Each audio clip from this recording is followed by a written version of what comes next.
Hello everyone, আসসালামু আলাইকুম। আজকে আমি আপনাদের সাথে শেয়ার করব খুব সহজেই কামিজ কাটিং এবং সেলাই ভিডিও, ডিজাইনার হাতা সহ। আশা করি সম্পূর্ণ ভিডিওটি দেখবেন। ভিডিওটি ভালো লাগলে অবশ্যই লাইক, কমেন্ট, শেয়ার করবেন এবং আমার চ্যানেলটিকে সাবস্ক্রাইব করবেন। তো এই যে এখানে প্রথমে আমি কাপড়টিকে দুই ভাঁজ করে 4 পার্ট করে নিয়েছি। তা আমি এখানে কাপড়টি প্রথমে কেটে নিয়েছিলাম, এখন শুধু আপনাদের মাপ দিয়ে দেখাবো কোন জায়গায় কতটুকু দিয়েছি। তা আমি এখন একটা মাপের জামা নিয়েছিলাম, সেটার মাপ অনুযায়ী আমি কেটে নেব, দাগ দিয়ে নেব। তো এখানে আমি জামার পিছনের গলা বড় দিব, তাই এখানে আমি কাট দিয়েছি আমি 6 ইঞ্চি এবং আরমোল দিয়েছি আমি 6 ইঞ্চি। পিছনের গলা বড় হলে কাট ছোট হয়। তো এখানে আমার জামার বডির মাপ হচ্ছে 21 ইঞ্চি, আর আমি সেলাইয়ের জন্য আরও 1 ইঞ্চি নিয়েছি। এখানে 11 ইঞ্চি মেইন মাপ, আরও সেলাইয়ের জন্য আরও 1 ইঞ্চি নিয়েছি, 12 ইঞ্চি। এখন আমি আরমোল থেকে 7 ইঞ্চিতে নামিয়ে তারপরে আমি পেটের মাপ নিয়েছিলাম। তো পেটের মাপ হচ্ছে এখানে আমি 10.5 ইঞ্চি নিয়েছি মেইন মাপ, এবং সেলাইয়ের জন্য 1 ইঞ্চি নিয়েছিলাম, তো 11 ইঞ্চি। তো এখন আমি কাঁধ থেকে কোমর পর্যন্ত 21 ইঞ্চিতে একটা দাগ দিয়ে নিয়েছি। এখানে কোমরের যে মাপটা আছে, সেলাই যেখানে শেষ করব কোমরের সেলাই, সেটা। তো কোমরের মাপ হচ্ছে আমার মেন মাপ 11 ইঞ্চি এবং সেলাইয়ের জন্য নিয়েছি আমি আর 1 ইঞ্চি। তো এখানে 12 ইঞ্চি ছিল, আর আমি সাইডের যে কুচি দেব সেটার জন্য আমি 12 ইঞ্চি নিয়েছি। তো এখানে আমি হাতার জন্য, হাতা যেহেতু ডিজাইন করব তাই নর্মালি একটা হাতা কেটে নিয়েছিলাম। তো সেখানে আমি 14 ইঞ্চি লম্বা এবং মুহুরি দিয়েছি 7 ইঞ্চি। তো 7 ইঞ্চি দিয়ে তারপরে আমি কাটিং করে নিয়েছি নর্মাল হাতা। তো এখানে আমি পিছনের গলাটাকে আমি গোল গলা দিয়েছি। পিছনের গলা লম্বা নিয়েছিলাম 7 ইঞ্চি। এখানে আমি ফিতা দিয়েছি, দেখুন আমি কিভাবে লাগিয়ে নিচ্ছি। আমি কাঁধ থেকে 2 ইঞ্চি নিচে নামিয়ে তারপর আমি ফিতাটিকে পট্টির নিচে রেখে তারপর আমি সেলাই করে নিচ্ছি। এভাবে সেলাই করলে ফিতা লাগানোটা অনেক সহজ হয় এবং খুব সুন্দরভাবে হয়। আশা করি আমার ভিডিওটি ভালো লাগবে। ভালো লাগলে অবশ্যই লাইক, কমেন্ট, শেয়ার করবেন এবং আমার চ্যানেলটিকে সাবস্ক্রাইব করবেন, আর পাশে থাকা বেল আইকনটিকে ক্লিক করে দিবেন পরবর্তী ভিডিওর নোটিফিকেশন পাওয়ার জন্য। তো এই যে দেখুন পেছনের গলাটা সেলাই করা হয়ে গেছে, কত সুন্দর হয়েছে।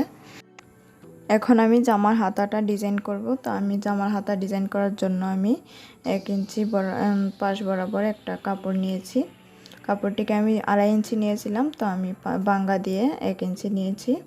নিয়ে এখন কুচি দিয়ে মুহুরির মধ্যে, হাতার মুহুরির মধ্যে কুচি দিয়ে সেলাই করে নিচ্ছি। দেখুন এখন সেলাই করা হয়ে গেছে। এখন চাপ সেলাই দিয়ে নিচ্ছি যাতে কুচিগুলো উঠে না যায়, উপরের দিকে উঠে না আসে। উঠে আসলে সুন্দর দেখাবে না। তো এখানে আমি ডাবল চাপ সেলাই দিয়ে নিয়েছি। এই যে দেখুন হাতাটা কত প্রিটি হয়েছে। তো এই যে এখন আমি জামার কাঁধটা সেলাই করব। আমি জামার সামনের গলা আমি ডিজাইন করে নিয়েছি, এটা আমি অফ ক্যামেরায় ডিজাইন করে নিয়েছিলাম। এই যে এখন আমি হাতাটা লাগিয়ে নিব। তো আমি হাতা লাগানোর আগে প্রথমে আমি জামার সামনের পার্টের তালপাটটা কেটে নিচ্ছি। তো আমি সেমভাবে হাতারও তালপাটটা কেটে নিচ্ছি, নিয়ে তারপর আমি মিডল বরাবর হাতাটিকে লাগিয়ে তারপরে সেলাই করে নিচ্ছি। দেখুন আমি এইভাবে আমার সুবিধা হয়, তাই আমি এইভাবে হাতাটা সেলাই করে নিই। আপনারা আপনাদের সুবিধা মতো যেভাবে ভালো লাগে সেভাবে হাতাটা সেলাই করতে পারেন। এই যে আমি হাতাটিকে ডাবল সেলাই করে নিয়েছি। এখন আমি জামার বডির মাপ নেব। তো এখানে আমার জামার বডি হচ্ছে 22 ইঞ্চি। তো আমি এখানে 24 ইঞ্চি আছে, তো আমি দুই পাশে 1 ইঞ্চি 1 ইঞ্চি করে দাগ দিয়ে তারপরে আমি সেলাই করে নেব। এই যে দাগ দিয়ে নিয়েছি। তো এখানেও কোমরেও সেমভাবে আমি মাপ নিয়ে তারপরে 1 ইঞ্চি 1 ইঞ্চি করে দুই সাইডে দাগ দিয়ে তারপরে আমি মার্কিং করে নিচ্ছি। কাঁধ থেকে আরমোলের সাইড থেকে পেটের মাপ পর্যন্ত মার্ক করে নিয়েছি। এখন আমি কোমরের মাপ নেব। তো জামার কোমরের মাপও আমি সেমভাবে এখানে 1 ইঞ্চি, ওই পাশে 1 ইঞ্চি করে দাগ দিয়ে এখন পেটের মাপ পর্যন্ত দাগটাকে দিব। এই যে দিয়েছি। এখন আমি হাতার মুহুরির মাপটাকে দেব। এখানে হাতার মুহুরি হচ্ছে 6.5 ইঞ্চি। তো 6.5 ইঞ্চিতে দাগ দিয়ে তারপরে আমি সেলাই করে নিচ্ছি।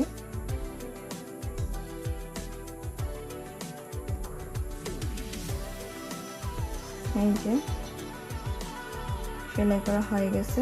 আমি অফ ক্যামেরায় আরেক পাশে সেলাই করে নিয়েছিলাম। তো এখন আমি কামিজটির সাইডের যে বাঙ্গাটা আছে কোমরের সাইডটা আমি বাঙ্গা দিয়ে সেলাই করে নেব। আমি পুরো সাইডে ঠিক এইভাবে বাঙ্গা দিয়ে সেলাই করে নেব। দেখুন আমি কোমরের সাইডে কিভাবে সেলাই করছি। কোমরের সাইডটাকে খুব ফিনিশিং ভাবে আস্তে আস্তে চাপ দিয়ে তারপরে সেলাই করতে হবে, তাহলে সেলাইটা অনেক সুন্দর হবে। তো এই যে এখন আমি সুইটা রেখে কাপড়ের ভিতরে সুইটা রেখে তারপরে ঘুরিয়ে নিয়ে এখন হালকা দুই সুতা পরিমাণ সেলাই দিয়েছি। দিয়ে এখন আমার কামিজের সামনের পার্টের যে সাইডটা আছে সেদিকে এনে বাঙ্গা দিয়ে সেলাই করে নিচ্ছি।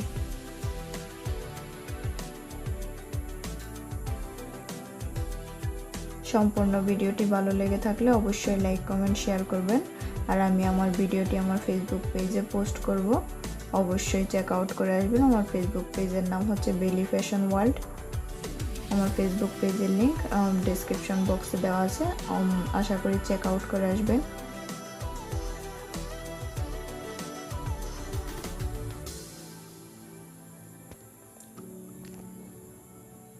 এই যে দুই পাশে সেলাই করা হয়ে গেছে। তো এখন আমি সেম ভাবে নিচের যে জামার নিচের যে সাইডটা আছে সেই সাইডটাও সেম ভাবে সেলাই করে নেব। এই যে আমার জামার ফাইনাল লুক। আশা করি ভিডিওটি ভালো লেগেছে। ভালো লাগলে অবশ্যই লাইক কমেন্ট শেয়ার করবেন এবং পাশে থাকা বেল আইকনটিকে ক্লিক করে দিবেন। আজকের মতো এই পর্যন্তই। আল্লাহ হাফেজ।